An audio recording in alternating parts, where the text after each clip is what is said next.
प्रभु जी, शीला माता जी दंडवत प्रणाम, सब भक्तों को दंडवत प्रणाम। सभी भक्तों को मेरा दंडवत प्रणाम। हरे कृष्ण। प्रणाम।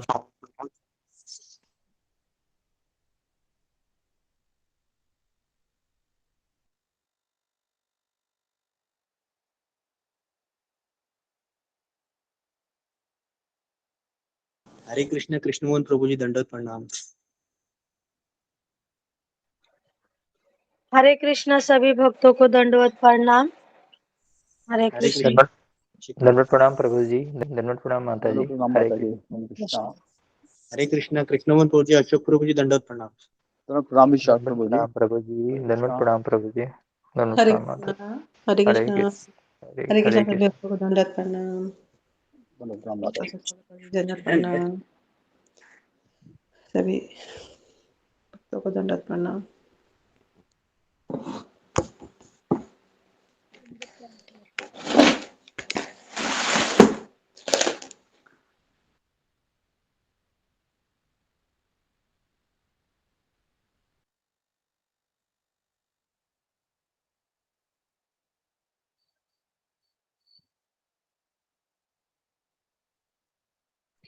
हरे कृष्ण प्रभु जी दंडवत प्रणाम।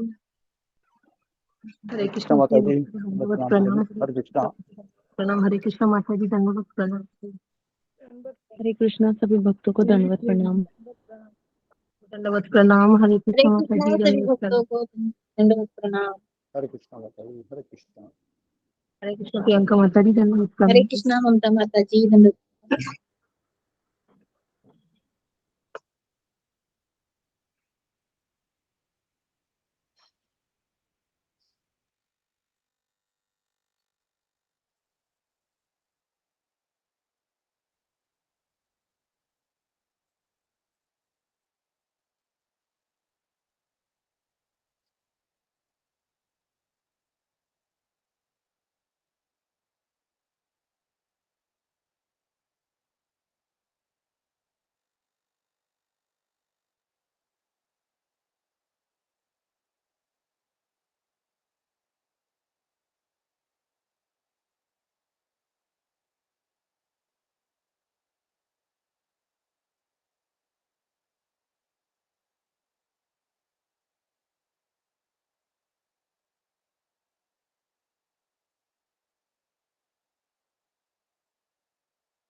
हरे कृष्ण गुरु जी दंडवत प्रणाम। हरे कृष्ण। कृष्णमोहन प्रभु जी, अशोक प्रभु जी दंडवत प्रणाम। दंडवत प्रणाम माता जी। हरे कृष्ण माता जी अशोक दंडवत माता जी, प्रणाम। रोहित माता जी दंडवत प्रणाम। प्रभु जी। हरे कृष्ण। हरे कृष्ण मंत्र दंडवत प्रणाम। हरे कृष्ण। हरे कृष्णा कृष्ण हरे प्रभु जी। कृष्ण। सभी भक्तों को दंडवत प्रणाम। हरे कृष्ण। साल प्रभु शिवा जी माता प्रभु जी, जी। रोहित राम माता जी माता जी। दंडवत। हरे रूबी माता जी आपको दंडवत। हरे कृष्ण। दंडवत। हरे कृष्ण प्रियंका माता जी। नरसिंह आरती नहीं। हरे कृष्ण। सभी भक्तों को प्रणाम। सुधा माता जी आ रही है, ज्वाइन कर लिया उन्होंने।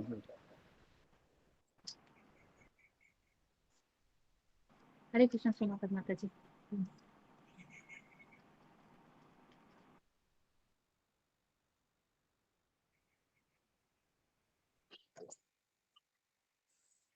हरे कृष्ण प्रत्या माता जी, रंजना माता जी दंडवत प्रणाम। हरे कृष्ण विशाल प्रभु जी दंडवत प्रणाम। हरे कृष्ण। हरे कृष्ण। दंडवत प्रणाम। सुधा गुप्ता माता जी दंडवत प्रणाम आपको। हरे कृष्ण कृष्ण मोहन प्रभु जी, अशोक प्रभु जी दंडवत। मोहन प्रभु जी दंडवत हरे प्रणाम। कृष्ण। सभी दंडवत प्रणाम भक्तों माता को जी। दंडवत दंडवत प्रणाम माता जी। प्रणाम। हरे हरे कृष्णा। कृष्ण। सभी भक्तों को दंडवत प्रणाम। प्रणाम सभी भक्तों को दंडवत प्रणाम। माता जी प्रियंका वाघमारे हरे माता जी कृष्ण। दंडवत। सभी भक्तों को दंडवत प्रणाम। सुधा अशोक माता जी प्रभु जी आप दंडवत प्रणाम। शुरुआत कर दें। प्रभु जी दंडवत प्रणाम। प्रणाम माता जी। आप पहुंच गई हरे नहीं आता कृष्णा। सही समय पे। सब भक्तों को दंडवत प्रणाम। दंडवत प्रणाम माता सर। सुधा गुप्ता माता जी आप नरसिंह आरती करेंगी। हरे कृष्ण। हाँ करती हूँ गुरु प्रभु जी, एक मिनट है। जी माता जी। जी हरे कृष्ण कृष्ण मोहन प्रभु जी दंडवत प्रणाम। दंडवत सुजाता प्रणाम माता जी, दंडवत प्रणाम माता जी, अतुला माता जी, दंडवत प्रणाम। हरे कृष्णा सभी को दंडवत प्रणाम। सुधा माता जी, जुम्मा माता जी, दंडवत प्रणाम। हरे कृष्णा हरे कृष्ण माता जी, दंडवत कि प्रभु जी शुरू करूं क्या?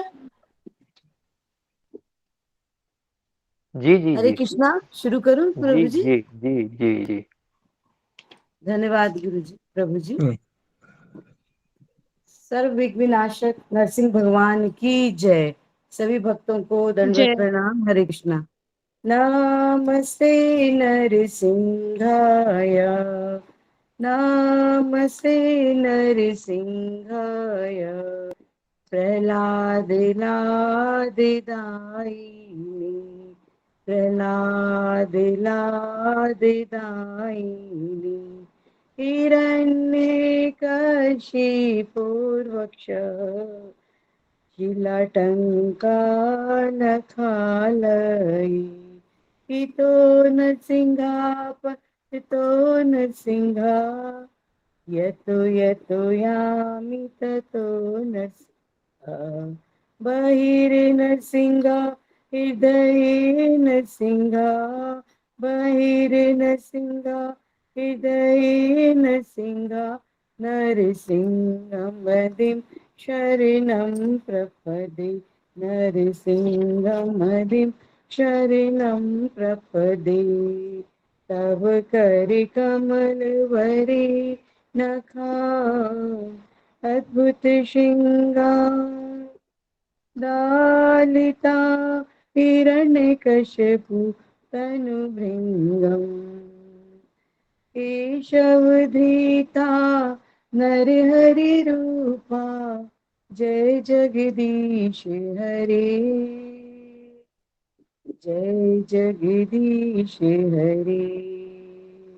स्वामी जय जगदीश हरे, जय नरसिंह देव, जय नरसिंह देव, जय नरसिंह देव, जय प्रहलाद महाराज, प्रहलाद महाराज, प्रहलाद महाराज, जय जय प्रभुपाद, प्रभुपाद, प्रभुपाद, प्रभुपाद, जय जय गुरुदेव, गुरुदेव, गुरुदेव, गुरुदेव, गौरी निताई हरि बोल, हरि बोल, हरि बोल, हरि बोल।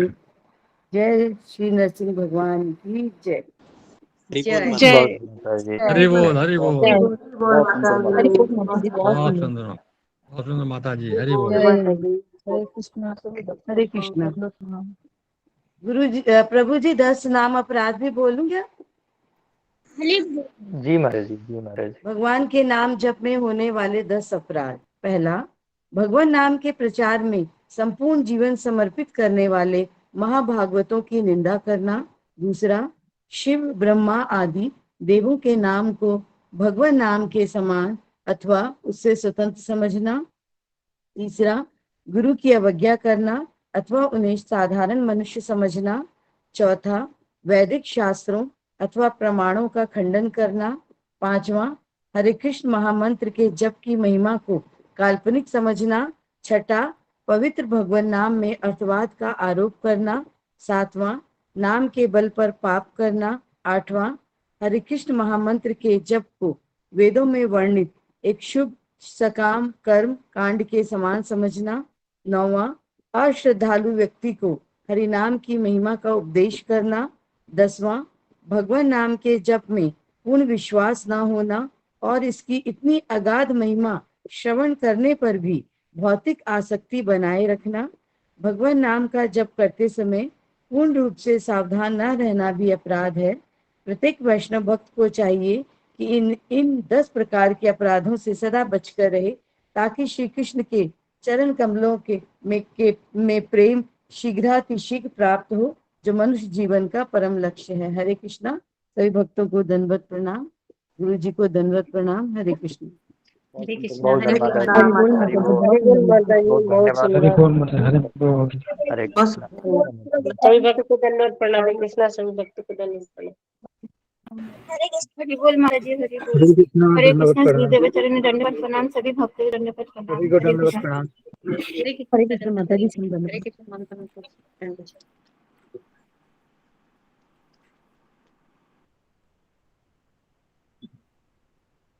ओके, हरे कृष्णा कृष्ण कृष्ण हरे हरे राम हरे गुरु जी दंडवत प्रणाम। हरे कृष्णा गुरु जी दंडवत प्रणाम। हरे कृष्ण दंडवत प्रणाम।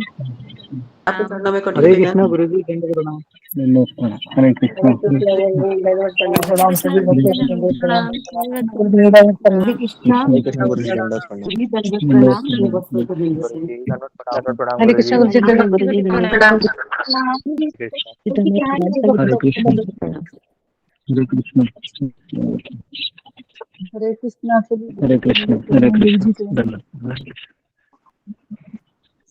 हरे कृष्ण हरे सबको कृष्ण गुरु जी दंडवत प्रणाम सभी भक्तों को दंडवत प्रणाम। हरे कृष्ण गुरु जी दंडवत प्रणाम सभी भक्तों हरे को कृष्ण दंडवत प्रणाम। दंडवत प्रणाम सबको। ओके, कृष्ण मोहन प्रभु आप अनाउंसमेंट कीजिए और उसके बाद जिसका टर्न था उनको जी कहिए कि बताएं। जी गुरु जी दंडवत प्रणाम सभी भक्तों को दंडवत प्रणाम हरे कृष्णा। तो सभी भक्तों की जानकारी के लिए आपको पता है कि आप अपना कैमरा ऑन रखिए और माइक जो है वो हमेशा बंद रखिए। अगर कुछ आपको बोलना है तो आप कृपया हैंड रेज कीजिए। गुरु जी की आज्ञा मिलने पर आप अनम्यूट करके बोलिए। ये आप सबको पता है। कैमरा जरूर ऑन रखिए क्योंकि कैमरा अगर बंद रहता है सत्संग के समय तो जो सेवा कर रहे हैं वो आपको एक बार बताने के बाद आपको रिमूव भी किया जा सकता है, तो इसका ख्याल रखिए। बाकी गुरु जी 2 यात्रा निकाल रहे हैं। एक अक्टूबर में है वृंदावन धाम की यात्रा और दूसरा नवंबर में है जगन्नाथपुरी की यात्रा। जो वृंदावन धाम की यात्रा है वो 21 से 24 अक्टूबर है और इसके लिए पर एडल्ट 2200 रुपये है और जो जगन्नाथ धाम यात्रा है वो 22 से 26 नवंबर है और पर एडल्ट 2500 रुपये है और जिसमें ब्रेकफास्ट लंच और डिनर भी है जगन्नाथ धाम यात्रा में। तो आप अपना यथाशीघ्र जितना भी हो अपना करवा लें ताकि वहाँ पे रिजर्वेशन हो जाए और अपना रिजर्वेशन कराने के बाद अपना अमाउंट आप जमा कराने के बाद गुरु जी का मोबाइल नंबर है उस पर वही उनका यूपीआई नंबर भी है तो उस पर आप जमा कराएं और जमा कराने के बाद राधिका माता जी को आप सूचित करें। तो इसका आप ख्याल रखें। हरे कृष्णा धन्यवाद प्रणाम सभी भक्तों को।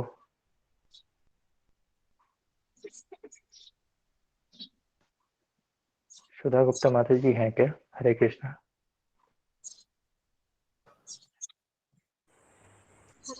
सारे भक्तों सारे वैष्णवों को मेरा दंडवत प्रणाम।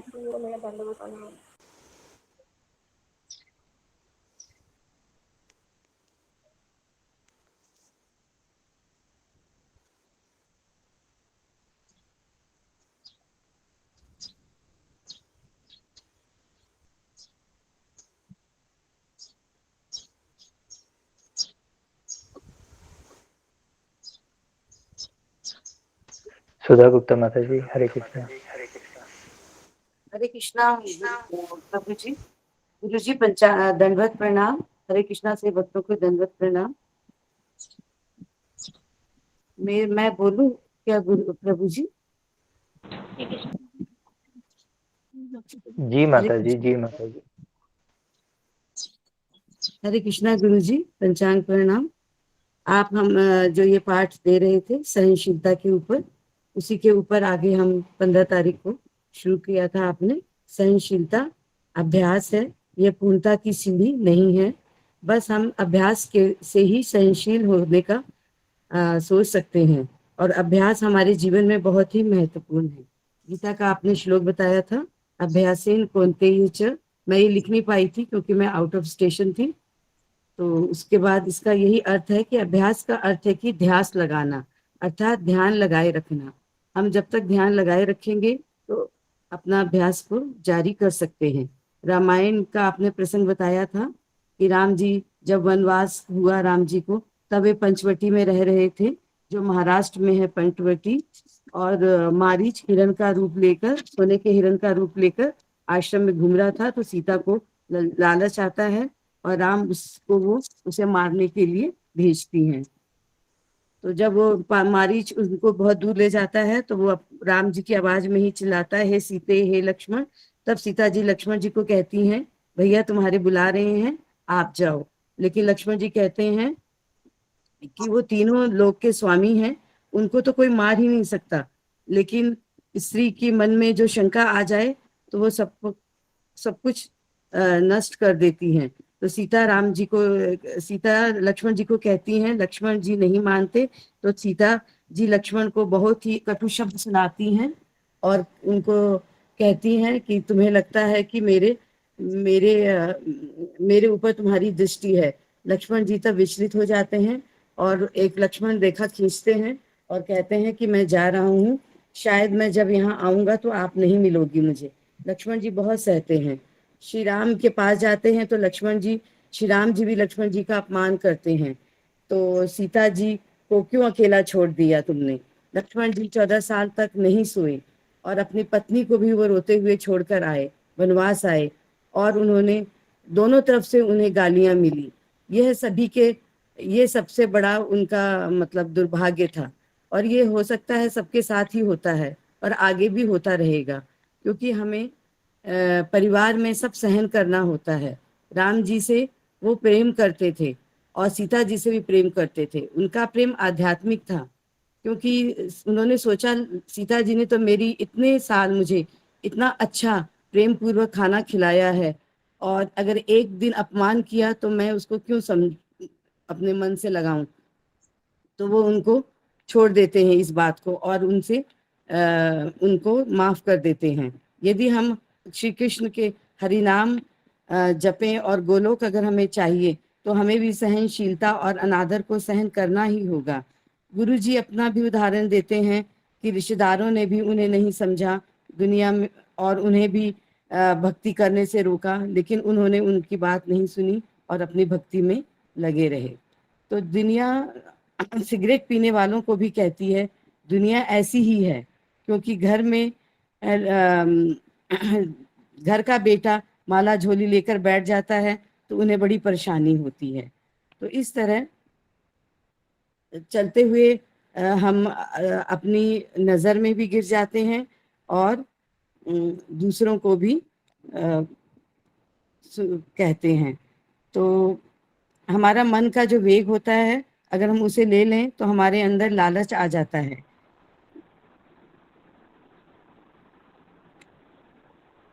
पर हम अपने मन के वेग को किसी कारणवश छोड़ नहीं पाते।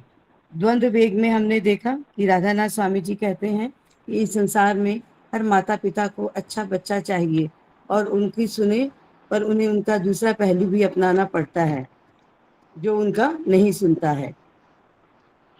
पर मत सहिष्णुता, उसका उदाहरण आपने रामायण में से दिया।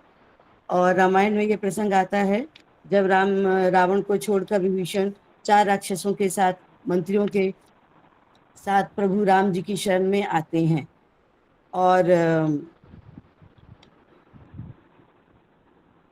कौशल्या का त्याग, भरत की पत्नी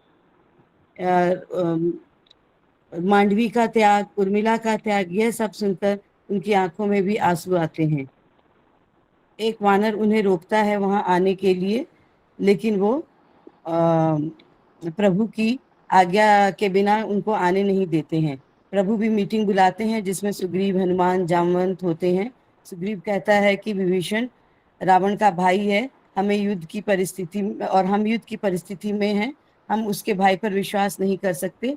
फिर नल और नील, अंगद, जामवंत सब राय देते हैं विभीषण को शरण देना उचित है या नहीं। पर अंत में हनुमान जी कहते हैं कि हमें इन्हें शरण देनी चाहिए, क्योंकि जब मैं वहाँ गया था लंका में तो विभीषण जी ने ही मुझे बचाने का प्रयास किया था, तो हमें इन्हें शरण दे सकते हैं। तब भगवान जी कहते हैं कि विभीषण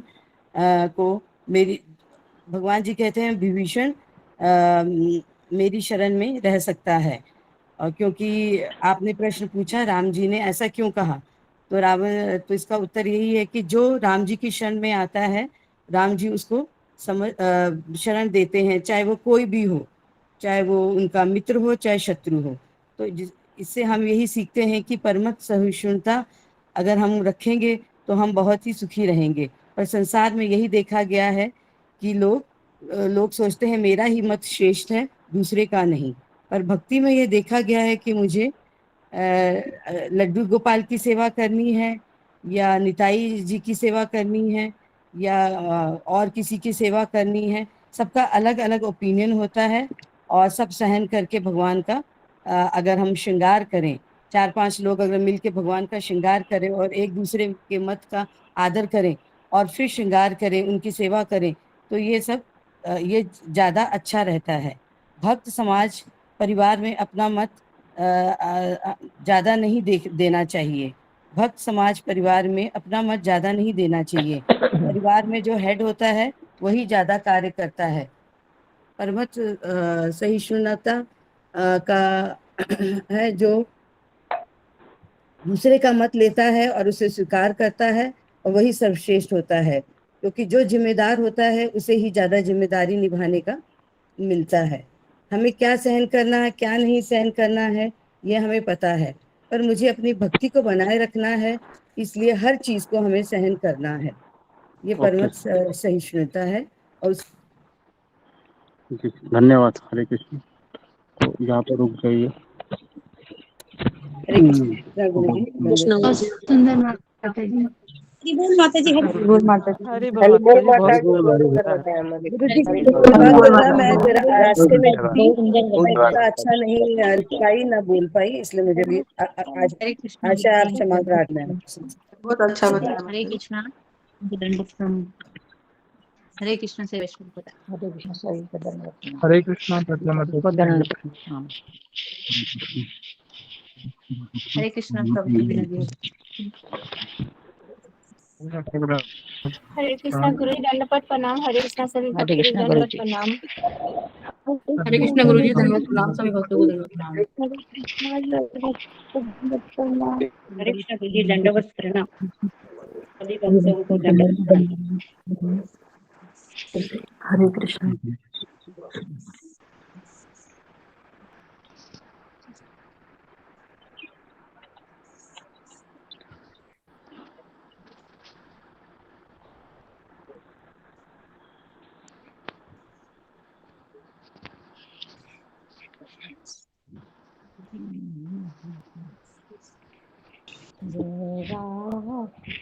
ओम अज्ञानतिमिरन्धस्य ज्ञानाञ्जनशलाकया चक्षुरुन्मिलितं येन तस्मै श्रीगुरवे नमः। श्रीचैतन्यमनोभीष्टं स्थापितं येन भूतले स्वयं रूप कदा मह्यं ददाति स्वपदान्तं। वन्देऽहं श्रीगुरो श्रीयुतापदकमलं श्रीगुरुन् वैष्णवांश्च श्रीरूपं साग्रजातं सहगण रघुनाथान्वितं तं सजीवं साद्वैतं सावधूतं परिजनसहितं कृष्णचैतन्यदेवं श्रीराधा कृष्णपादान् सहगण ललिता श्रीविशाखान्वितांश्च नमो विष्णुपादाय कृष्णप्रेष्ठाय भूतले श्रीमते भक्तिवेदांत स्वामिन् इति नामिने नमस्ते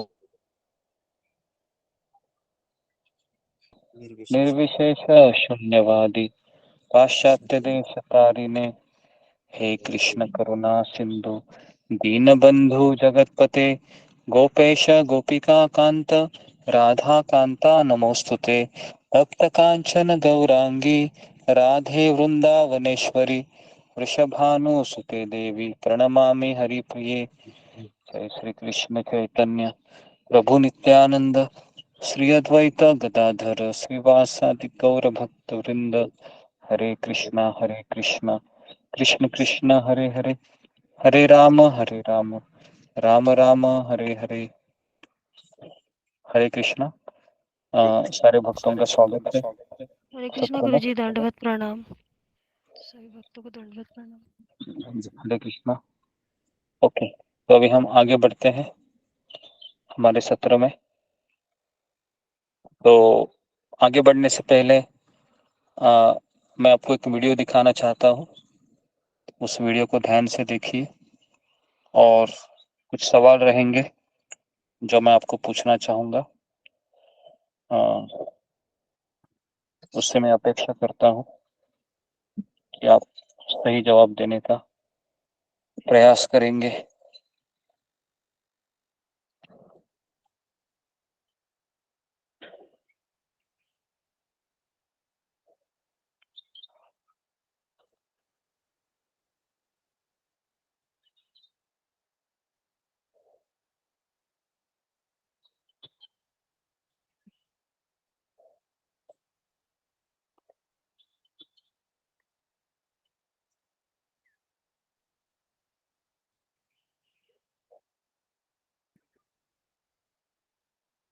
जी, तो इस वीडियो को ध्यान से देखिए।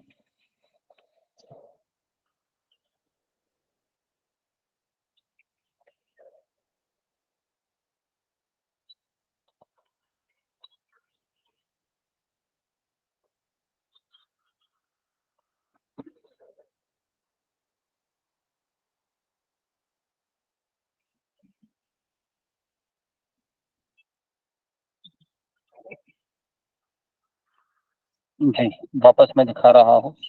सबको दिखाई दे रहा है? नहीं गुरुजी, नहीं दिख रहा है। जी स्क्रीन गुरुजी मुझे पे दिख रहा दिखाई दिया है गुरुजी, मेरे को दिख तो रहा है प्रॉब्लम गुरुजी। है, फिर भी दिखाई दिया है। सबको दिखाई दे रहा है या नहीं दिखाई दे रहा है?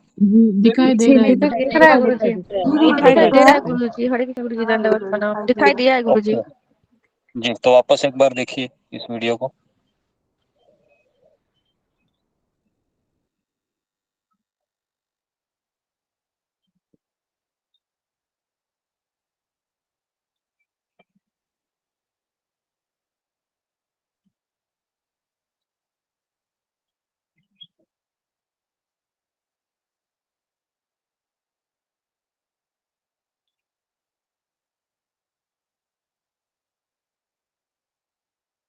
ओके जी, तो वीडियो खत्म हुआ है। तो अभी मुझे आपको कहना है, सवाल है मेरे कुछ।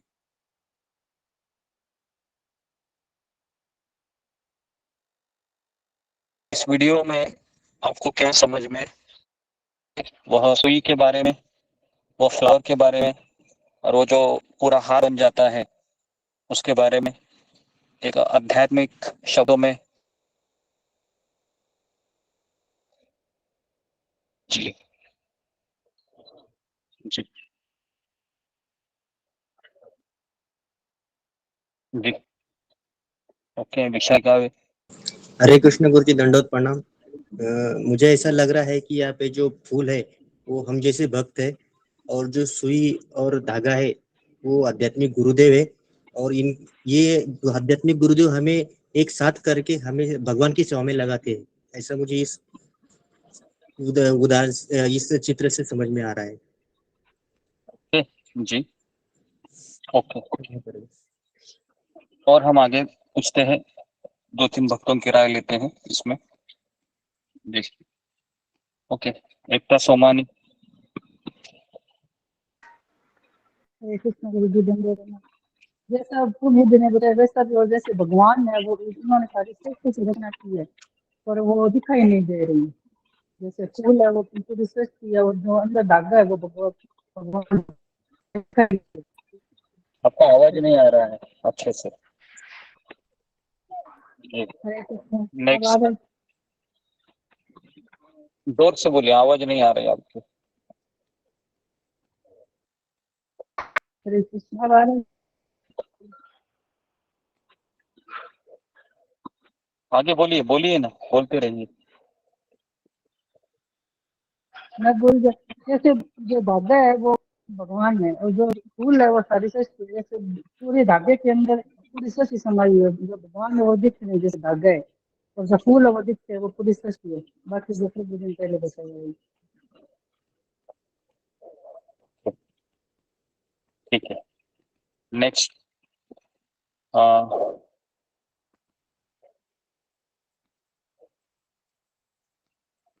मीनाक्षी रावत। हरे कृष्ण गुरुजी, दंडवत प्रणाम। सभी भक्तों को दंडवत प्रणाम। गुरुजी, मुझे ऐसा लगता है कि जो धागा है वो गुरु है, और जो फूल है वो हम सब भक्त हैं, और जो सुई है वो हमारी जो है परेशानियां हैं, और जो भी हमारे गुरु द्वारा टेस्ट लिए जाते हैं, जो भी जो सुई से चुभाया जाता है फूल को, तो जो परेशानी भक्ति मार्ग में आती है वो सब है।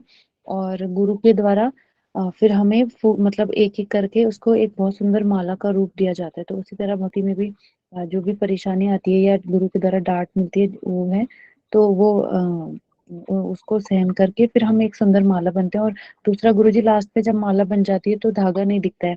तो अभी जैसे जैसे टाइम होता है हम लोग बहुत ऐसे लगता है सबको कि बहुत अच्छे भक्त बन गए, लेकिन भक्त बनने के पीछे जो धागा है यानी कि जो गुरुदेव है वो नहीं दिखाई देते हैं, लेकिन वो जो गुरुदेव है उन्हीं की वजह से जो फूलों की माला है वो अच्छे से बनी हुई है। तो मुझे गुरुजी यही लगा। हरे कृष्ण। ओके जी जी। तो इसके अलावा और कोई उत्तर है तो आप फिंगर को डाउन कीजिए, अगर ये 3 के अलावा उत्तर है। जी हाँ, इसके अलावा किसी का उत्तर है? ओके जी, तितली मिश्रा। हरे कृष्णा गुरुजी, दंडवत प्रणाम। मुझे लगता है कि एक एक फूल जो बाहर गिरे हुए हैं वो फूल का, तो वो एक एक फूल का कोई वैल्यू नहीं होता है, वो प्रभु के शरण में उतने अच्छे से नहीं दिखते हैं। मतलब अगर आप फूल भगवान के शरण में डालें तो वो इतना खूबसूरत नहीं दिखता है, पर जब फूलों की माला बन जाती है, यानी कि जब हम सब भक्त इकट्ठा होकर के समूह में भगवान की भक्ति करते हैं, भजन करते हैं, तो वो ज्यादा और अधिक खूबसूरत भी होता है और भगवान उसे अच्छे से स्वीकार भी करते हैं। और वो सब गुरु के माध्यम से होता है। जो वो धागा है, और वो बहुत ही इंपॉर्टेंट पार्ट है उस पूरे माला का। अगर धागा में थोड़ी सी भी कुछ दिक्कत है, ये टूट जाए तो पूरा माला बिखर जाएगा। इसलिए गुरु सबसे इंपॉर्टेंट होता है सारे भक्तों को जोड़ने के लिए और भगवान के शरण में देने के लिए। हरे कृष्णा गुरु जी। ओके जी, धन्यवाद। उसके बाद और कोई उत्तर है इसके अलावा? जी, प्रतिभा कुमारी। हरे कृष्ण गुरुजी, दंडवत प्रणाम। दंडवत प्रणाम। गुरुजी, जो धागा है वो गुरु है, और जो जब गूंथे जाते हैं तो वो धागा तो दिखाई नहीं देता, पर हम जब भक्त लोग सब उसी धागे में पिरोए होने के बाद एक बहुत ही सुंदर माला बनता है, जो कि इतना सुंदर बन जाता है जिससे कि ये कृष्ण उसे बहुत ही प्रेम पूर्वक स्वीकार कर लेते हैं, क्योंकि जिस धागे से वो गूंथा गया है वो बहुत ही मजबूत और मजबूत धागा है। जी, बस यही इतना ही। क्षमा कीजिए। हरे कृष्ण। ओके जी, ठीक है। तो सारे भक्तों ने अच्छा प्रयास किया, सबने अच्छी अच्छी राय दी। तो जी, तो अभी मैं इसका रहस्य है बताता हूँ कि इस माध्यम से हम क्या अपने जीवन में सीखना चाहेंगे। सबसे पहले, जब आप उन फूलों को देखा था जो सुई के चुभने से पहले वहां पर रखे हुए थे, ये फूल उस तरीके से है जैसे जीवात्मा भगवान को भूल गया है।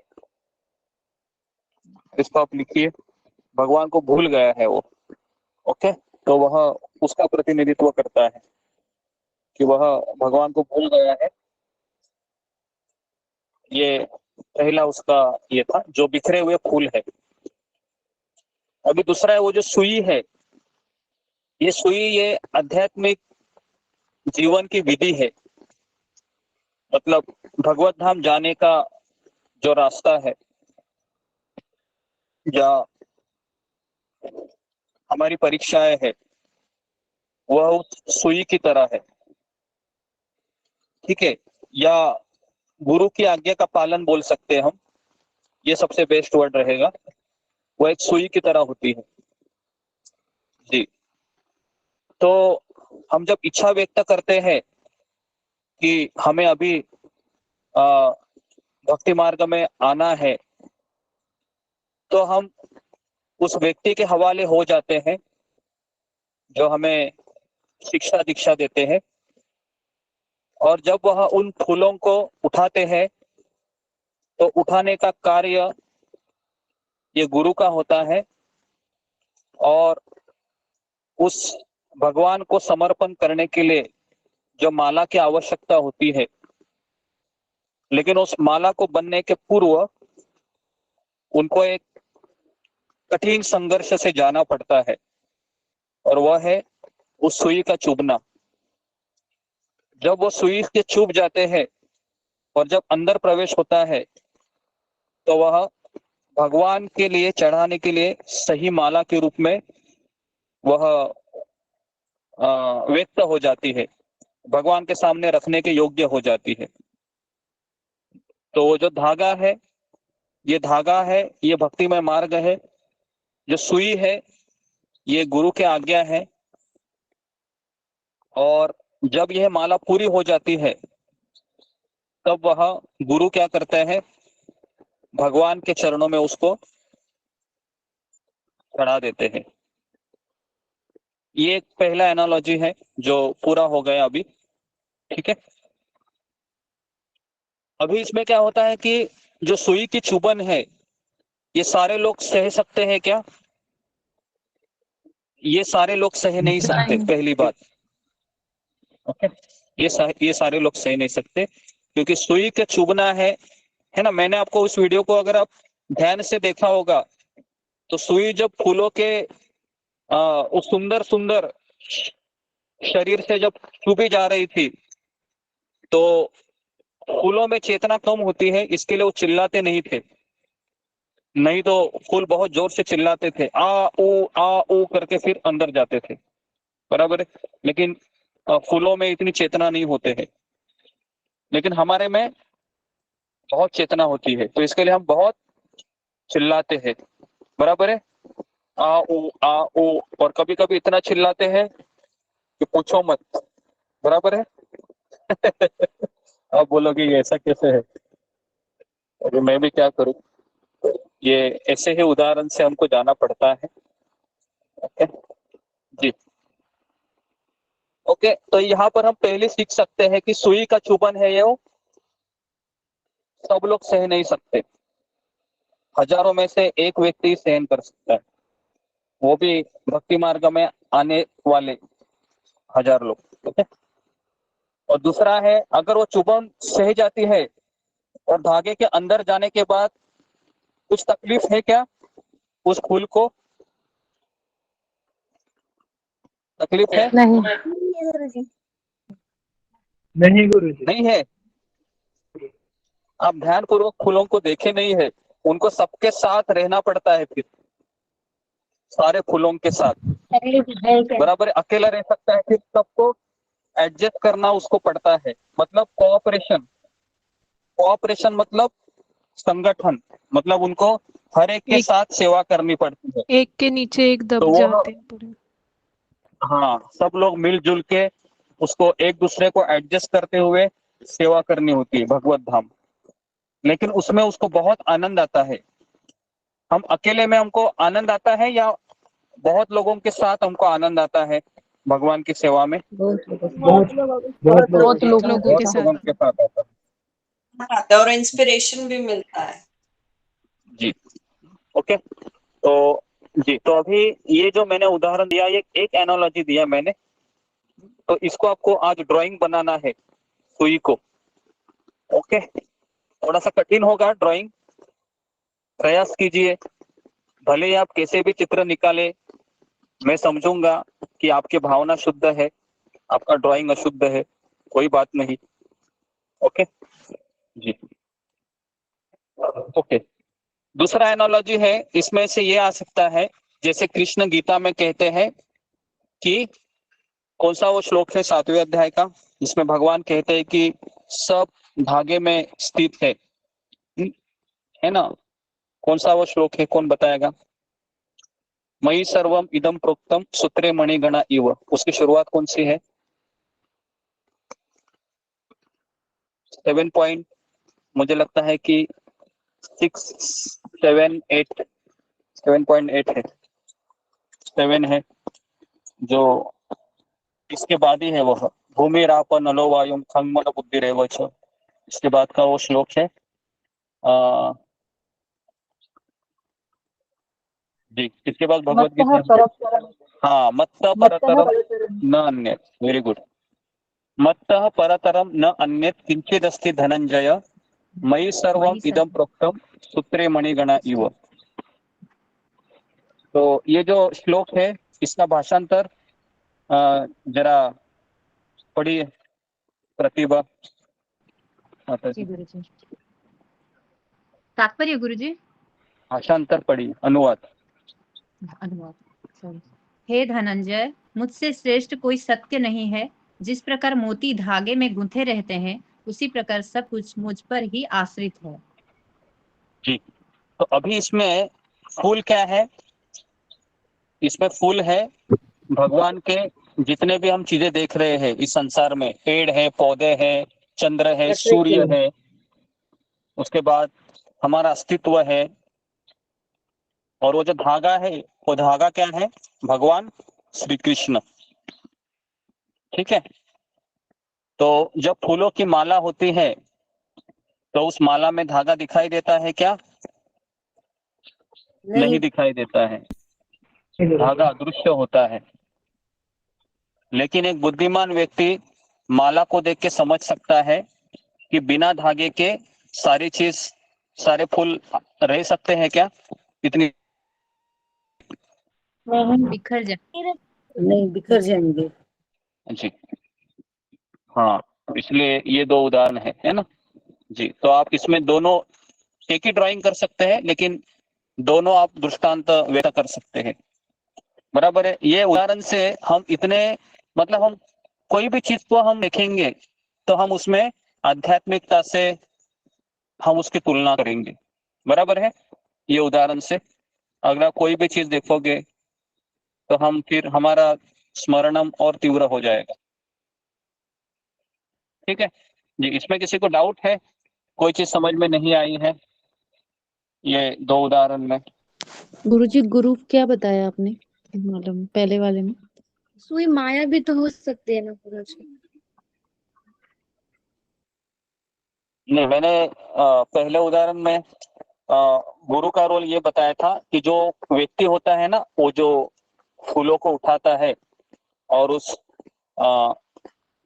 जो नीडल होती है सुई के माध्यम से उसको आर पार लेके धागे में गुंथा है, वह व्यक्ति गुरु होता है। और वो जो माला वो किसके लिए बना रहा है गुरु? भगवान को अर्पण करने के चरणों पे भगवान चढ़ाने के लिए है, अपने गले में नहीं, वो अपने गले के लिए नहीं बना रहा है ना। आजकल संसार में वो अपने गले में पहनने के लिए बनाते हैं, तो वैसा नहीं है। वो माला क्यों कर रहा है? वो भगवान के चरणों में चढ़ाने के लिए कर रहा है। ओके जी, ओके। गुरु जी, दूसरा वाला उदाहरण बता दीजिए। दूसरा वाला उदाहरण बहुत सिंपल है, मैंने बताया था कि धागा वह भगवान श्री कृष्ण है जो अदृश्य है, और वो जितने भी फूल है वह इस संसार की वस्तुएं हैं। इस संसार का सृष्टि का जो नियोजन हम देखते हैं वो है, बराबर है। तो बस वही है। तो भगवान अदृश्य रूपी धागे की तरह दिखते नहीं है हमको, लेकिन जैसा भी बारिश हो रही है ना, पूरे 1 महीना हो गया हमारे यहाँ पर, तो हम इससे समझ रहे हैं कि भगवान है, बराबर है। भगवान नहीं होते तो बारिश आती थी क्या जुलाई महीने में? मुझे नहीं लगता, नहीं याद है ना। तो जुलाई महीने में बारिश आ रही है इतना धमाकेदार, इसका अर्थ क्या है? भगवान है ना, भगवान है, बराबर है जी। तो इसके ऊपर किसी को कुछ कहना है ये दो उदाहरण के माध्यम से? कोई प्रश्न है इसमें जो नहीं समझ में आया और इसके अंदर हम डीप जाके? जी, कृष्ण मोहन सिंह। जी, धन्यवाद प्रणाम गुरु जी, सभी भक्तों को धन्यवाद प्रणाम। गुरु जी, अभी आपने जो उस व्यक्ति को भी ऐड किया इसमें, और जब वो फूल माला बना रहा था, तो आपने जो व्यक्ति जो फूल माला बना रहे थे वो हमारे गुरु जी हुए, आध्यात्मिक गुरु, ये आपने बताया। हाँ जी जी जी। तो वही तो अभी मतलब एक और इसमें आ गया, जैसे सुई हो गया, फूल हो गया, धागा हो गया। सुई मैंने बताया था वो परीक्षा होता है जो, या आज्ञा होती है, गुरु की आज्ञा बोल सकते हैं उसको, क्योंकि गुरु की आज्ञा पालन करने में ही हमारा दम निकल जाता है। क्योंकि हम प्रभुपाद जी का जीवन देखे कि आज्ञा का पालन करने में ही पूरा दम ऐसा निकल जाता है पूरा। ठीक है जी, ओके जी। गुरुजी धन्यवाद आपने गुरु। वो बताया बिखरे फूल जो है वो भूल चुके हुए व्यक्ति हैं जो भूल गए भगवान को, है ना? हाँ, भगवान के जो बिखरे हुए फूल है ना, सारे फूल अंदर चले जाते हैं क्या? अगर आप देखोगे तो गिने चुने फूल ही वो माली चुनता है, बराबर है। अगर आप देखो फूल बनाने का अगर आप प्रोसेस देखे होंगे ना, तो सारा सारा फूल नहीं लेता है वो। जो बहुत सुंदर है, जो सड़े हुए नहीं है, बराबर है, उन्हीं फूलों को गुनता है वो, है ना। तो हम उनको कैसे ले सकते हैं? जिनको भगवान को याद नहीं करना है तो ऐसे फूल अंदर नहीं जाते थे, है ना। और ना वहां पर वो माली के हाथ में भी आते हैं। ठीक है, माली के हाथ में भी वही फूल आते हैं जो भगवान के पास जाना चाहता है। गुरुजी नहीं तो ये गुरुजी यहाँ पर ये भी बोल सकते हैं ना कि जो फूल माला में जो जा रहे हैं उनकी स्वीकृति भी पहले से इकट्ठी हुई होगी, ये भी तो बोल सकते हैं। वो सब हो सकता है, उसके अंदर अभी हम इतने नहीं जाते हैं। लेकिन हम इच्छा पहले होती है, सुकृति के पहले भी इच्छा होती है। अगर मेरी इच्छा ही नहीं है तो सुकृति भी बढ़ेगी क्या? वो भी नहीं बढ़ेगी, क्योंकि जब तक मैं मंदिर में नहीं जाऊंगा मेरी सुकृति नहीं बढ़ेगी। तो इसके लिए सुकृति बाद में आती है, पहले इच्छा आती है। और ठीक है, गुरुजी माला पिरोते वक्त जो कुछ फूल टूट भी जाते हैं तो उसको किसमें क्या समझेंगे? टूट जाते हैं, इसका अर्थ है कि वो अभी तक तैयार नहीं है गुरु की आज्ञा का पालन करने के लिए। समझ में आ रहा है? वो तैयार नहीं है, एक तो वो टूट जाएंगे, नहीं तो वो खराब हो जाएंगे। या फिर ऐसे भी हो सकता है कि लेकिन ऐसा बहुत कम होता है कि फूलों की माला में से, धागे में से फूल नीचे चले जाए, बराबर है। ऐसे बहुत कम होता है कि धागे से ही वो अलग हो जाए, क्योंकि एक बार धागे और के अंदर गया तो वह फूल है वह बाहर नहीं जाता है। ठीक है, तो और गुरुजी लेकिन यह उनको क्या कहेंगे जो रंग बिरंगी फूल होते हैं, मतलब कलरफुल फूल होते हैं, कुछ अलग रंग के होते हैं, कुछ वैसे? यहाँ पर कलरफुल हो या सफेद फूल है, सब हम एक जैसे ही है ना जी। ओके, तो अभी हम आगे बढ़ते हैं। मुझे ऐसा लगता है कि इसमें हमने अच्छा समय व्यतीत किया है। तो हम चाहते हैं कि आप अपनी भाषा में लिखें, क्योंकि ये बहुत सुंदर उदाहरण है समझने का, है ना। इन ऐसे उदाहरण से हमारे सारे संशय नष्ट हो जाते हैं, कुछ संशय नहीं रहते हैं हमारे मन में। ओके, तो अभी हम भगवत गीता का अध्याय खोलेंगे। गुरुजी, माला बनाने वाले का भाव भी तो मायने रखता है। जो माला बनाता है उसका भाव क्या है? मैंने वही बताया कि अगर वह माला जो गूंथने वाला है ये ऐसा व्यक्ति है, मायावादी है, या फिर हम उनको ये बोल सकते हैं कि कोई ढोंगी है, तो फिर उसका उसका नसीब है वो। समझ में आ रहा है क्या? क्योंकि काफी लोग हैं वह प्रामाणिक भी होते हैं लेकिन उनको गलत गुरु मिल जाता है, ऐसा भी देखा गया है। ऐसा मैंने स्वयं देखा है कि एक बार मैं ट्रेन में सफर कर रहा था, तो वहां पर एक व्यक्ति मुझे मिला था। वह अभी मैं नाम मुझे लेना पड़ रहा है, वह आसाराम जी बापू का ही शिष्य था। लेकिन वह इतना सिंसियर था, वो इतना प्रामाणिक था, इतना डेडिकेटेड था कि वह रोज सुबह उठकर सारी चीजें रोज कंटिन्यू सालों साल करता था। लेकिन जब उसने अपने गुरु का नाम बताया तो फिर मुझे ऐसा लगा कि इनके साथ ठीक नहीं हो पाया। और बाद में उन्होंने कहा कि मैं इसलिए गया था क्योंकि मुझे गुरु इसलिए चाहिए थे क्योंकि मेरा भौतिक इच्छा था। तो जिसकी इच्छा है वैसा उनको गुरु मिलता है, बराबर है। जिनको कांच चाहिए, कांच के टुकड़े, तो उनको वैसा ही दुकान में जाना होगा।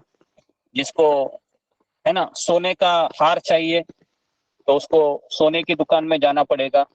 जिसको डायमंड चाहिए तो उसको डायमंड की दुकान में जाना पड़ेगा, बराबर है। तो जिसका जिसका चॉइस है वैसे वैसे वो चला जाता है।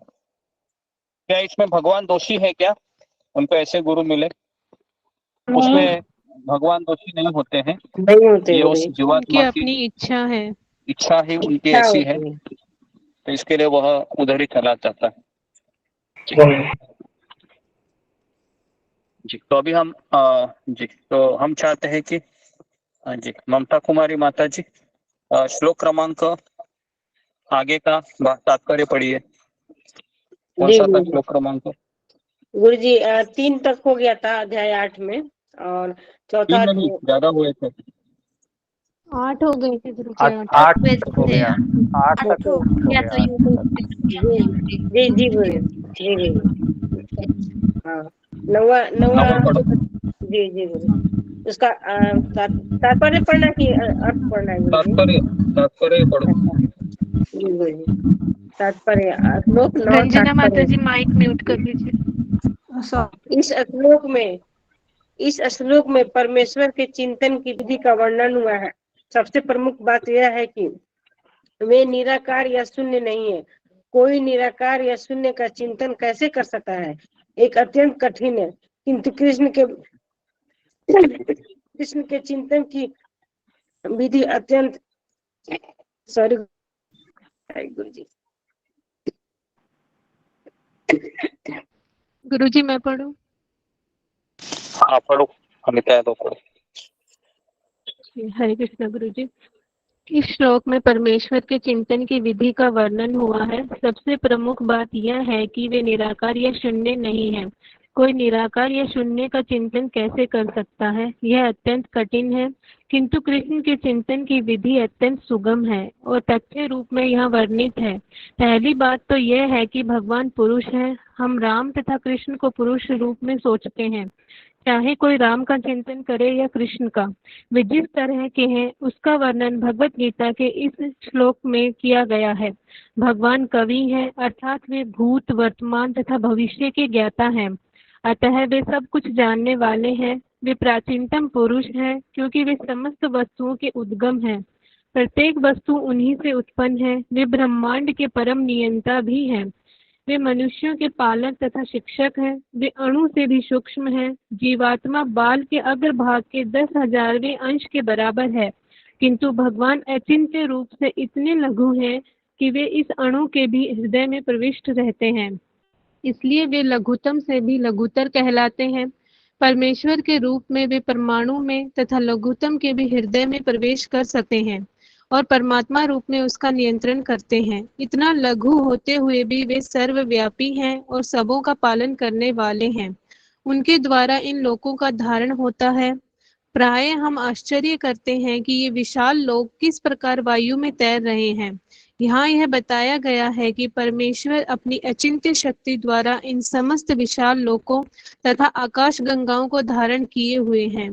इस प्रसंग में अचिंत्य शब्द अत्यंत सार्थक है। ईश्वर की शक्ति हमारी कल्पना या विचार शक्ति के परे है, इसलिए अचिंत्य कहलाती है। इस बात का खंडन कौन कर सकता है?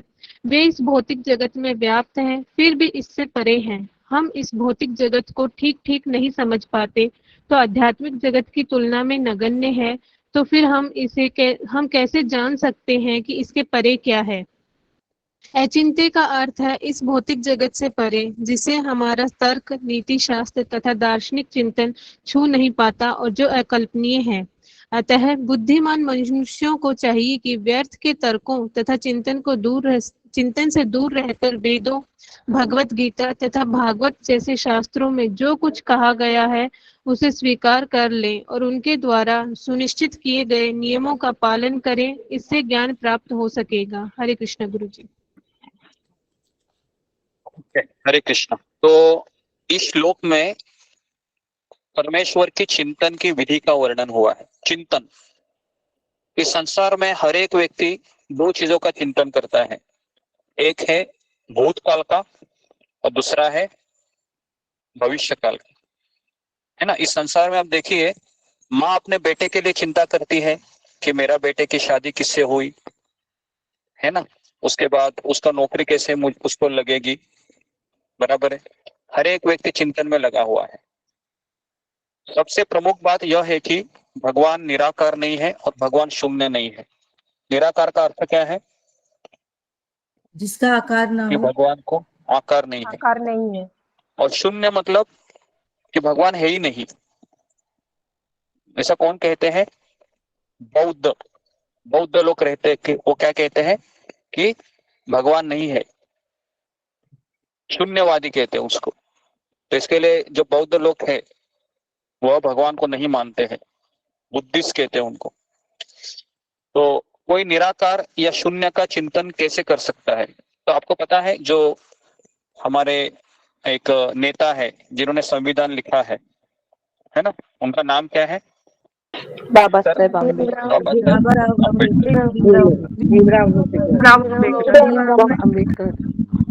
तो उन्होंने अपने जीवन में एक स्टेटमेंट बताई थी कि मैं हिंदू होके मैंने जन्म लिया है, ये मेरा दुर्भाग्य है, लेकिन मैं हिंदू होके मरूंगा नहीं, क्योंकि इस धर्म में बहुत सारी चीजें है ना।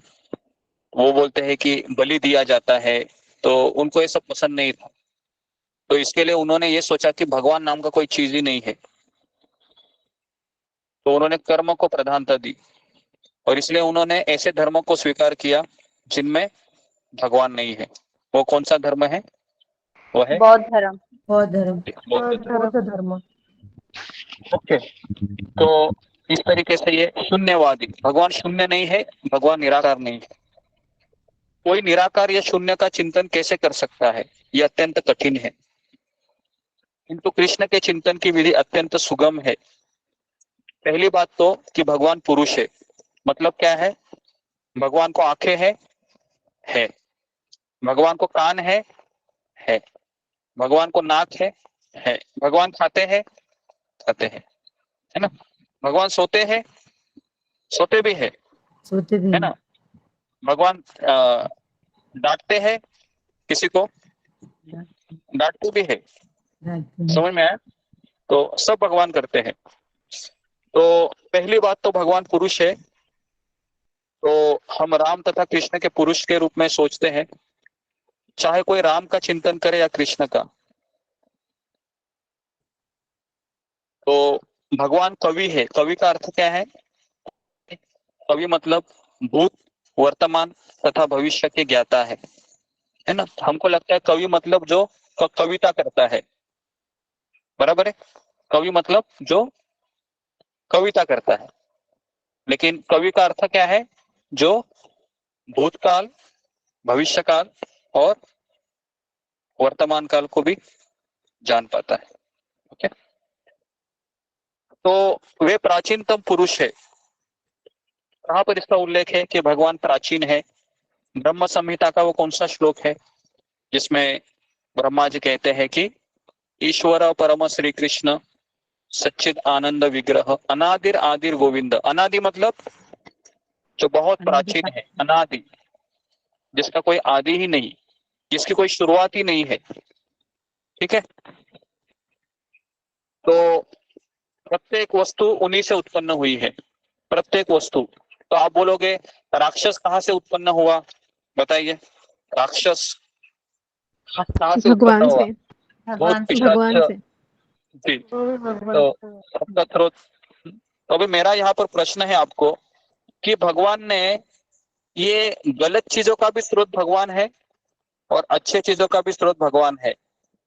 तो कितने लोगों के मन में ये प्रश्न है कि भगवान ने गलत चीज क्यों बनाई? फिर क्यों भगवान ने ये सब बनाया? माया, उसके बाद ये सब झूठ, उसके बाद फिर चोरी करना, है ना, बलात्कार करना, उसके बाद मांस खाना, ये सब भी तो झूठी है, ये सब तो बकवास की चीजें है। तो इसका भी स्रोत कृष्ण है। तो कृष्ण ने ये सब क्यों बनाया? क्यों ये आकर्षण बनाया स्त्री पुरुष का? क्यों ये काम वासना, लोभ, ईर्ष्या, ये सब क्यों क्यों क्यों? ओके, 16 लोग है, कितने ही लोग है? ओके, ये बाकी के लोगों को मतलब आंसर आता है ऐसा मैं अपेक्षा करता हूँ। जी। तो अभी इसका उत्तर मुझे कौन देगा, कौन देना पसंद करेंगे? जी, फिंगर को रेज कीजिए जो इसका उत्तर देना चाहता है। जी, क्यों भगवान ने ये सब बनाया? हाँ, जैसे गाना है ना जो हमेशा गाता है राज कपूर, दुनिया बनाने वाले क्या तेरे दुनिया बनाने मन वाले में क्या समान तेरे मनों काहे को दुनिया बनाई, है ना। अगर आपने उस गाने को देखा होगा तो राजकुमार सुखी लगता है या डिप्रेशन में आया हुआ है? डिप्रेशन में था वो, डिप्रेशन में। डिप्रेशन में वो गाना बोल रहा है ना। हाँ बताइए आप क्यों भगवान ने बनाया? जी कृष्ण मोहन जी। धन्यवाद गुरु जी, सभी भक्तों को धन्यवाद प्रणाम। गुरु जी मुझे ऐसा लगता है कि क्या है, क्षमा करें रंजना माता जी, म्यूट कर लीजिए। सॉरी। हरे कृष्णा, आप लोग अपना माइक का ध्यान दीजिए। हरे कृष्णा। गुरु जी मुझे ऐसा लगता है कि प्रकाश के महत्व को ज्यादा दर्शाने के लिए अंधकार की आवश्यकता है। अगर अंधकार नहीं होगा तो प्रकाश का महत्व नहीं है, ऐसा मुझे लगता है। जैसे दुख अगर होगा तभी हम सुख का अनुभव कर पाएंगे, दोनों को हम दोनों में डिफरेंस कर पाएंगे कि हमें क्या चाहिए। तो इसलिए मुझे लग रहा है गुरु जी कि भगवान ने इसलिए दोनों को बनाया कि ताकि हम समझ सकें कि हमारे लिए दुख के अनुभव के बाद ही हम जो सुख की अनुभूति कर पाते हैं अच्छे से। तो ऐसा मुझे लग रहा है गुरु जी। धन्यवाद प्रणाम गुरु जी। जी तो कितना ओके, इसके अलावा अगर किसी का उत्तर है तो फिंगर को रेज रखिए। क्या ओके जी नेक्स्ट। ओके अंजलि वैद।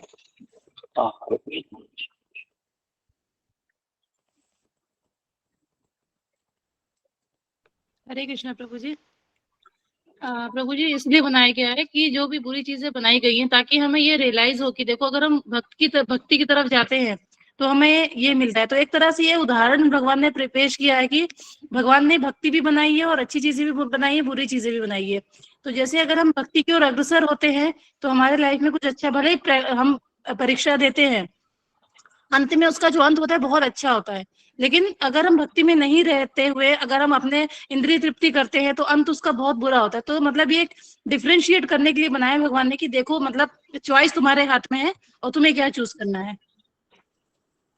ओके जी धन्यवाद। इसके बाद जी सोमाकर।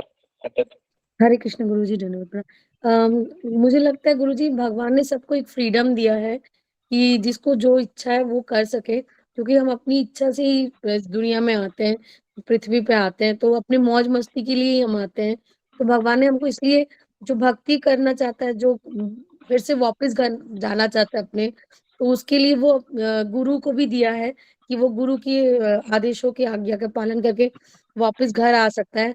और जिसको नहीं आना है, जिसको इसी संसार में रहना है, गलत काम करना है, तो वो वही चीज अपना के भौतिक इच्छाओं को अपनाते हुए वो फिर से यही जन्म मृत्यु के चक्कर में पड़ जाता है। इसलिए शायद से भगवान ने सबको एक फ्रीडम पहले से ही दे के रखा है।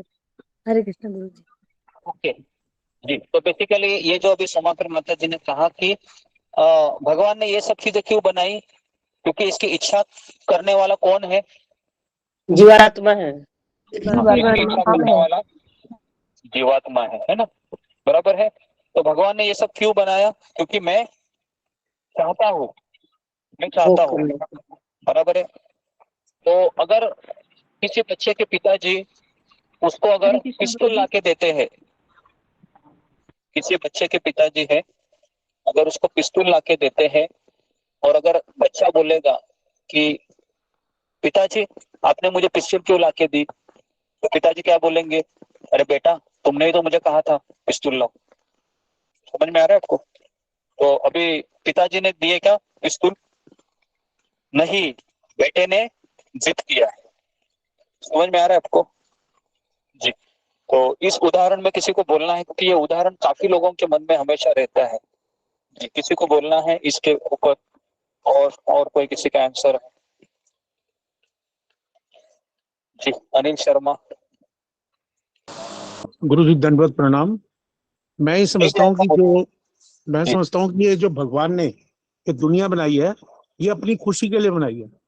जैसे कोई शतरंज का खेल खेलता है, कोई क्रिकेट खेलता है, तो वो कोई कंपलसरी नहीं है उसको भगवान ने अपनी इच्छा से, अपनी मर्जी से, जैसे आज टाटा कंपनी है, टाटा कंपनी का मालिक सर्व संपन्न है, उसको किसी बिजनेस की जरूरत नहीं है, उसके पास इतना पैसा है ना, उसके पास कोई ज्यादा फैमिली है ना कुछ है, फिर भी वो नई नई फैक्ट्रियां लगाता है, नए नए कारोबार शुरू करता है। वो इसलिए करता है कि उसको उससे खुशी मिलती है, उससे खुशी मिलती है कि वो, और फिर लोगों को इसलिए बनाया उसने, जो हमारी आत्माओं को बनाया या हमारे शरीरों को बनाया, वो भी उसी ने बनाया ना, अपनी इच्छा से तो बनाया है। तो वो भी इसीलिए बनाया उसने कि मैं इन शरीरों को बना के अपनी एक तो खुशी को, उसको बनाने के लिए, अपनी खुशी के लिए वो बनाए, और साथ में उसने ये काम दिया कि तुम जाओ और मेरी इस दुनिया को आबाद करो, और इस दुनिया को बढ़िया से बढ़िया बनाओ, और मेरा सम्मान करो, मेरे प्रति कृतज्ञ हो जाओ। लेकिन हम लोग तो, हमें साधन भी दिए उन्होंने, जैसे किसी कंपनी किसी को भेजती है तो उसको सारी की सारी सुविधाएं देती है, सारे सुख देती है, तो वो भी भगवान ने हमें दिया। लेकिन हम लोगों ने वो सिर्फ सुखों को तो भोगा, लेकिन हमने जो उसकी जिम्मेदारी। जी अनिल शर्मा जी, आप बता रहे हैं कि वो भगवान ने अपने एंजॉय करने के लिए बताया, उस पे अपने फैक्ट्री का एग्जांपल दिया, मुझे आया समझ में आप क्या बताना चाह रहे थे। अपने एंजॉयमेंट के लिए बनाई, खुशी के। एक लाइन में आप उत्तर रखेंगे तो फिर मुझे ज्यादा, है ना, समय का थोड़ा सा ये होता है। नहीं, वो एंजॉय अपनी खुशी के लिए बनाई, सिर्फ यही है इसका मेन। आपको याद है, शास्त्र के दृष्टिकोण से दीजिए, आपको लगता क्या है, या ऐसा कुछ नहीं है? क्योंकि शास्त्र में हमने क्या बताया था, भौतिक जगत किसकी तरह है? जेल की तरह है, बताया था, है ना, जेल की तरह है। तो बेसिकली ये फैक्ट्री वाला जो अपना बिजनेस को बढ़ा रहा है, उसमें क्या है, उसका लोभ है, लोभ है, उसको और पैसा चाहिए, ठीक है। तो इसके लिए वो अपना ब्रांचेस को बढ़ाता है। और भगवान को क्या, अपने पिता को बहुत, एक पिता को बहुत खुशी होगी क्या कि एक ऐसा जेल बना दिए जिसपे मेरा बेटा रह सके? बताइए, ये पिता को खुशी होगी? मुझे नहीं लगता खुशी होगी। कोई पिता चाहेगा नहीं कि मेरा बेटा है इस तरीके से, है ना, बोर्डिंग में रहे। हाँ, किसी माता पिता अपने बच्चे को बोर्डिंग में भेजने के लिए तैयार होते हैं क्या? नहीं होते, है ना, कि बोर्डिंग में जाओ बेटा कर। क्यों भेजते हैं वो अपने बेटे को? क्योंकि बेटा अभी सुनता नहीं है, बेटा नहीं सुनता है बेचारा, है ना।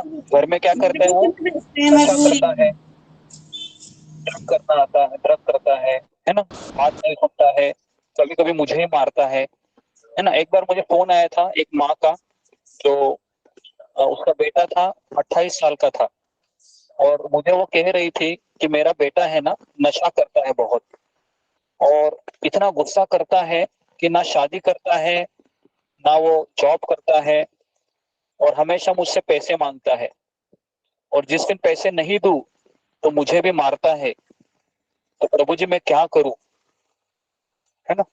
तो अभी क्या करना होगा उस माँ को, उसको होल्डिंग में डालना होगा, समझ में आ रहा है? होल्डिंग में डालना होगा, क्योंकि अभी माँ तो माँ है, लेकिन क्या करे। तो इसके लिए भगवान ने दुनिया बनाई। भगवान ने दुनिया इसलिए बनाई ताकि हम मजा करना चाहते हैं। तो इसके लिए अभी मुझे, मेरा अगला प्रश्न है कि हमें इस संसार से अगर निकलना है, इस जेल में से, तो सबसे पहले है जेल का कैदी है, उसको क्या करना चाहिए? जेल के कैदी को क्या करना चाहिए, बताइए, क्या उसको करना चाहिए? जी रूबी कुमारी।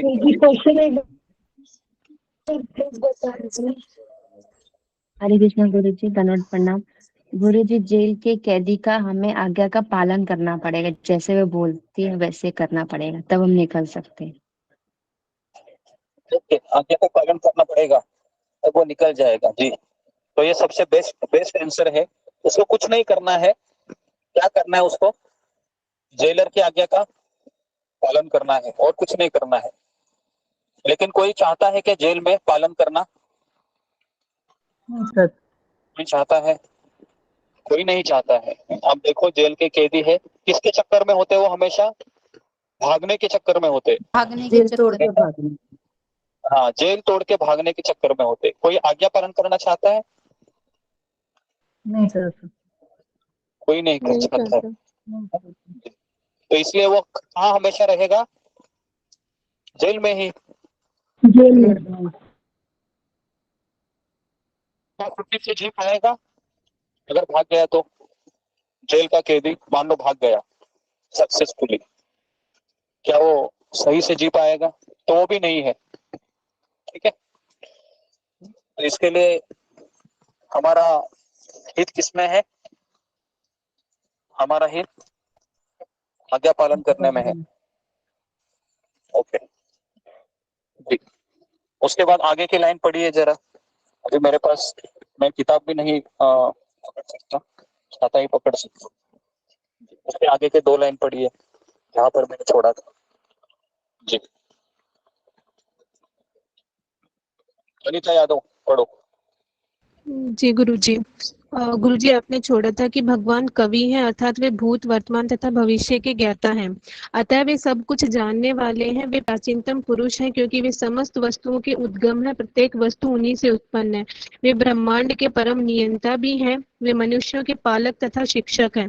वे अणु से भी सूक्ष्म हैं। जीवात्मा बाल के अग्रभाग के 10,000वें अंश के बराबर है, किंतु भगवान अचिंत्य रूप से इतने लघु हैं कि वे इस अणु के भी हृदय में प्रविष्ट रहते हैं, इसलिए वे लघुतम से भी लघुतर कहलाते हैं। देखिए, अभी मेरा आप सबको एक उदाहरण दे रहा हूँ, ध्यान पूर्वक सुनिए। ये ब्रह्मांड किन से निकलते हैं? जो ब्रह्मांड है महाविष्णु के श्वास। और उसके बाद ये हमारा जो पृथ्वी लोक है, इस ब्रह्मांड में राय के दाने से भी छोटा है, बराबर है ना? और उसमें एक वृंदावन नाम का एक छोटा सा गांव है जिसमें स्वयं भगवान श्री कृष्ण अवतरित होते हैं। तो ये हम जब सोचते हैं तो हमको कैसा लगता है? समझ में आता है क्या कि एक विशाल भगवान है जिनके रंध्रों से ब्रह्मांड निकलता है, अनंत कोटि, और उसमें से एक ब्रह्मांड में स्वयं भगवान श्री कृष्ण अवतरित लेते हैं। और बाद में यशोदा मैया क्या बोलती है कृष्ण को? कृष्ण मुंह खोलो, बराबर ना? और उसमें भी कृष्ण को कृष्ण यशोदा मैया को दिखाते हैं कि देखो मैं यहाँ पर भी हूँ। तो ये उदाहरण अगर आप सोचोगे ना तो आपका दिमाग है वो घूमने लगेगा कि क्या है ये ब्रह्मांड भी निकल रहे हैं, ब्रह्मांड में वृंदावन का एक शहर भी है जिसमें कृष्ण है, बाल लीला करते हैं, और उसके बाद यशोदा मैया कृष्ण को कहती है मुंह खोलो, तो ब्रह्मांड भी दिखता है। तो ये क्या, इससे हम क्या सीख सकते हैं? हाँ जी, फिंगर को रेट कीजिए। ये उदाहरण है पुरुषादि तट। हरे कृष्ण गुरुजी, दंडवत प्रणाम। भगवान है अचिंत्य है, वो कल्पना से भी हमारे परे है, उन्हें कोई नहीं समझ सकता। जी जी, तो ये सही उत्तर है कि भगवान है वो क्या है? अचिंत्य। अचिंत्य शब्द का अर्थ क्या है? तात्पर्य में लिखा हुआ है। अनीता यादव पढ़ो, तुमने पढ़ा था अभी कि जी गुरुजी। नीचे नीचे तुमको मिलेगा अचिंत्य शब्द का। जी जी, किंतु भगवान अचिंत्य रूप से इतने लघु हैं कि वे इस अणु के भी हृदय में प्रविष्ट करते हैं। एक सेकंड गुरुजी। और उसके नीचे चली जाओ, और मुझे लगता है कि चौथे 5वें लाइन में वो एक सेंटेंस है जिसमें भगवान कहते थे कि वो हमारे दार्शनिक चिंतन से भी परे है, हमारे तर्क से भी परे है। ऐसा एक शब्द है, किसी को मिला है वो? जी अचिंत्य। जी गुरुजी, अचिंत्य का अर्थ है इस भौतिक जगत से परे, जिससे हमारा तर्क, नीति शास्त्र तथा दार्शनिक चिंतन छू नहीं पाता और जो अकल्पनीय है। हाँ बस, तो अचिंत्य शब्द का अर्थ क्या है? जिसकी हम अकल्पनीय शब्द का अर्थ क्या है? सब लोग लिखिए। अकल्पनीय मतलब जिसकी हम कल्पना नहीं कर सकते। तो हम कल्पना भी नहीं कर सकते। किसी ने कल्पना की थी क्या कि भगवान नरसिंह रूप में आ सकते हैं? किसी ने कल्पना की थी ऐसा आधा का शरीर, आधा आदमी का शरीर, है ना? हिरण्यकशिपु ने भी जब पहली बार देखा तो उसको भी सरप्राइज लगा कि ये कौन सा व्यक्ति है, क्योंकि वो 84 लक्ष योनि में से था क्या? वो 84 लक्ष योनि में से नहीं था, वो स्पेशल वो भगवान का अवतार था, है ना? भगवान है वो सुअर के रूप में आते हैं, तो ये भी अकल्पनीय है, बराबर है। क्योंकि सुअर को किसी को घर में पालने के लिए रखता है क्या? मैं सुअर को पालता हूँ, आज से सुअर की नहीं सेवा रखते करूंगा, नहीं ना। फिर भी भगवान सुअर के रूप में आते हैं। ये सब क्या डिनोट करता है? भगवान अकल्पनीय है, कल्पना के परे है। ओके, तो इसके लिए वैज्ञानिक लोग भगवान को स्वीकार नहीं करते हैं, क्योंकि वैज्ञानिक लोग हमेशा चिंतन, अनुमान, तर्क वितर्क, संशोधन, इस पे वो ज्यादा जोर देते हैं। ठीक है, तो ओके, तो आशा करता हूँ कि आपको ये टॉपिक समझ में आया होगा, अचिंत्य, अकल्पनीय। और ये आखिरी में मैंने जो भी एग्जांपल दिया था जी, इसके ऊपर थोड़ा सा मुझे बताइए कि भगवान ऐसी लीला करते हैं, है ना, जो लघु में लघु हो जाते हैं, उसके बाद फिर है ना बड़े में बड़े हो जाते हैं। तो इसको हम समझने के लिए हमें क्या करना होगा? सबसे बेस्ट क्या है, कौन बताएगा मुझे? जब हमको कोई चीज समझ में नहीं आती है ना, तो हमें क्या करना चाहिए? ओके जी, सुजाता। जब हम समझते नहीं आते, हम केवल गुरु के आज्ञा नहीं, गुरु के शरण में रहते, गुरु का आज्ञा का पालन करना चाहिए, और कुछ नहीं। जी, तो हमें शास्त्र में जो लिखा हुआ है, जिसके माध्यम से गुरु हमको बताते हैं, कि गुरु भी अपनी इच्छा से नहीं बताता है, गुरु शास्त्र का प्रमाण बोलता है कि देखो भाई, शास्त्र में लिखा है कि भगवान को अधोक्षज कहा जाता है। अधोक्षज शब्द का अर्थ क्या है?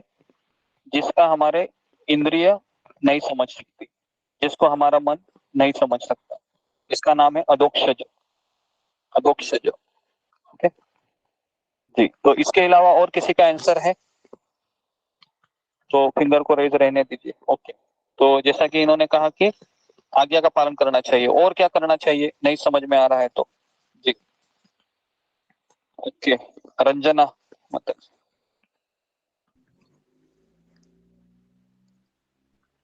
हाँ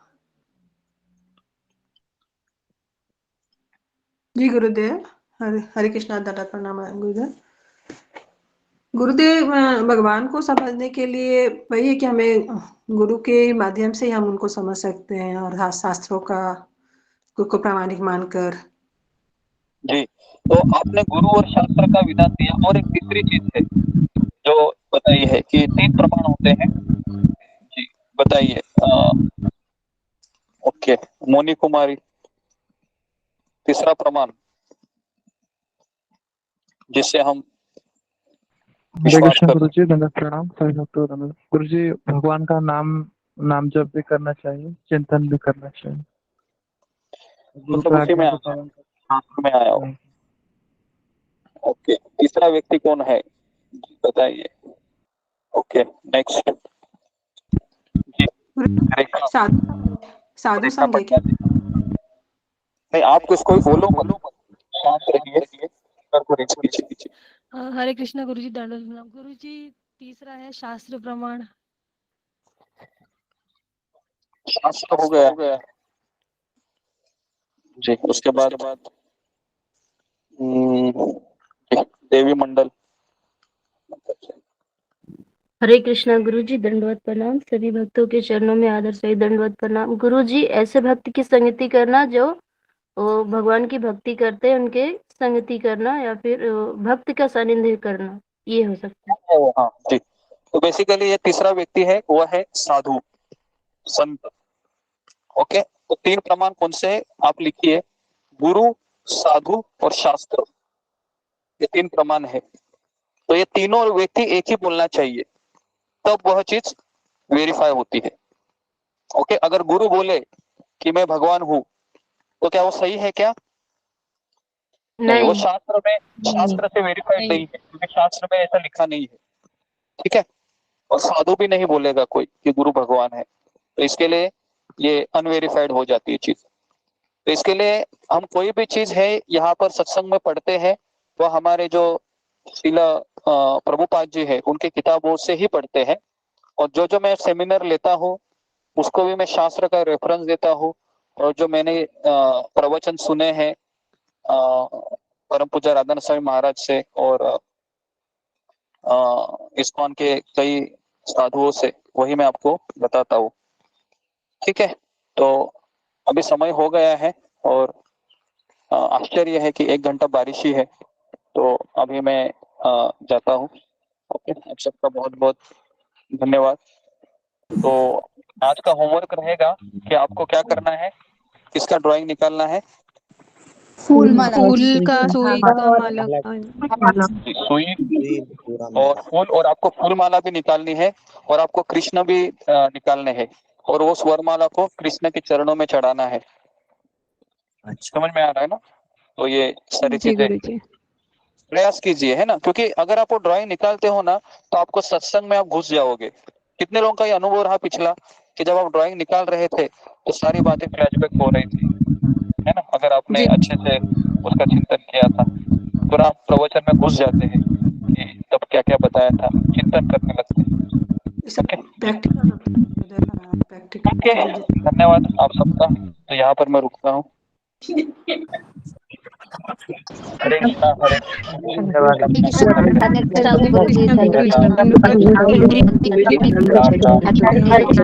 कृष्णा हरे कृष्णा कृष्णा राम हरे राम राम राम हरे हरे, हरे कृष्णा कृष्णा कृष्णा हरे हरे, हरे राम राम राम हरे हरे। हरे कृष्णा गुरु जी, धन्यवाद प्रणाम। श्री भक्ति के चरण में मेरा धन्यवाद प्रणाम। हरे कृष्णा प्रभु जी, धन्यवाद प्रणाम। कृष्णमन प्रभु जी, धन्यवाद प्रणाम। रूबी माता जी, धन्यवाद प्रणाम। रंजना माता जी, धन्यवाद प्रणाम। रवि मंडल माता जी, धन्यवाद प्रणाम।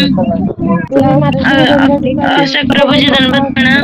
रूबी माता जी, धन्यवाद प्रणाम। जसमीता माता जी, धन्यवाद प्रणाम।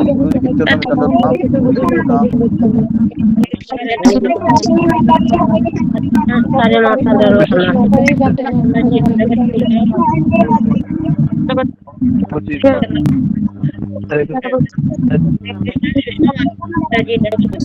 हरे कृष्णा सर्वस्व